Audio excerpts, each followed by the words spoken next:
Hi, I'm Steve. You can call me Steve. Today I'm going to talk about the chemistry of your teeth, or more specifically your enamel. Your teeth are bones. In fact, they're the only bones you can normally see. Generally, if you can see your humerus, something's gone horribly wrong. All of your other bones are buried in your body under layers of skin and muscle and fat. And they're protected from the outside world. Your teeth, however, sit in your mouth and get exposed every time you laugh or you smile. They also see a lot of use in chewing, which is pretty rough on them. And they're vulnerable to bacterial infection. To prevent them from rotting and disintegrating from use, teeth have a protective coating of enamel, which is a mineral called hydroxyapatite, or bone mineral. Its chemical name is calcium phosphate hydroxide, and it's the same stuff that gives bones their strength.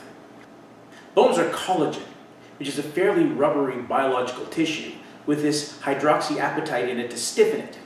If you've seen an egg or a chicken bone that's been soaked in vinegar, they turn bendy. That's the collagen with the bone mineral removed.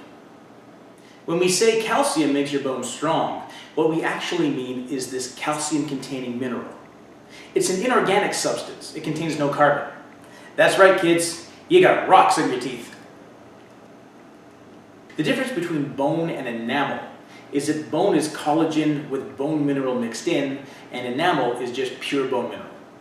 How do you lose your enamel? The simplest way is through erosion.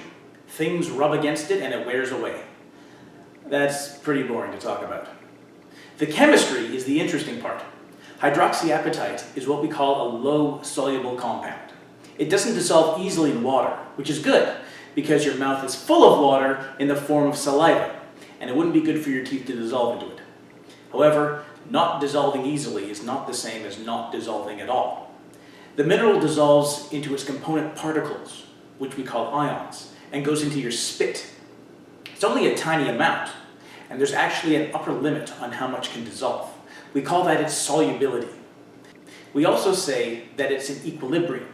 The amount of mineral dissolved in your spit is in balance with the surroundings, by which I mean the stuff still in your teeth. That means if you change that amount somehow, the system will try to undo your changes. For example, people tell you to avoid acidic foods. Remember the bendy chicken bone? Why does this happen? Let's look at the composition of enamel again. When it dissolves, you get a calcium ion, a phosphate ion, and a hydroxide ion.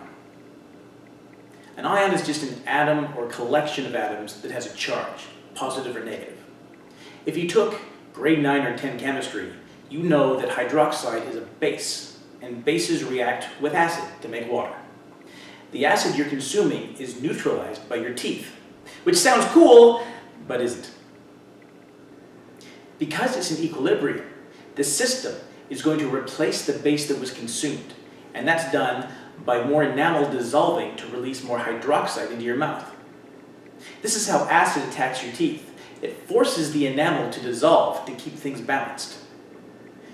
People also say sugar is acidic, but what's actually happening there is your mouth is full of bacteria, which sounds gross, but is perfectly normal. And bacteria love sugar. However, after they eat the sugar, they produce a lot of acid as a byproduct. Your teeth are dissolving because of bacterium P. When you don't brush, the bacteria live on the food particles that are stuck in your teeth and establish little colonies of tooth-destroying goodness. Kids, brush your teeth, because once the enamel is gone, it's gone forever, and you've exposed the bones underneath, which is a lot more vulnerable to bacteria. They start eating it, which makes a hole, and that's what a cavity is. My enamel is completely gone.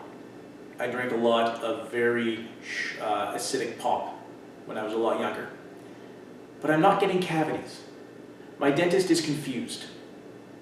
Also, so am I. Kids, do as I say, not as I do. We can also use this equilibrium system to our advantage. If we wanted to force the mineral dissolved in your spit back onto your teeth, we can increase the amount of one of the things present above its solubility and cause it to precipitate out. When you go to the dentist, they'll sometimes give you a fluoride rinse. Fluoride isn't one of the things present, but that's okay, because fluoride can substitute for hydroxide in the bone mineral. Soaking your teeth in base is generally a bad thing because it attacks your gums and your tissues, but fluoride doesn't do that. The fluoride forces the dissolved calcium and phosphate back onto your teeth and restores your enamel a little bit, at least until it wears off and it's time to go back to the dentist. This is also why communities put fluoride in the water, to reduce cavities. It's not toxic because the amount they use is very, very small. It's far below the amount that could cause any problems.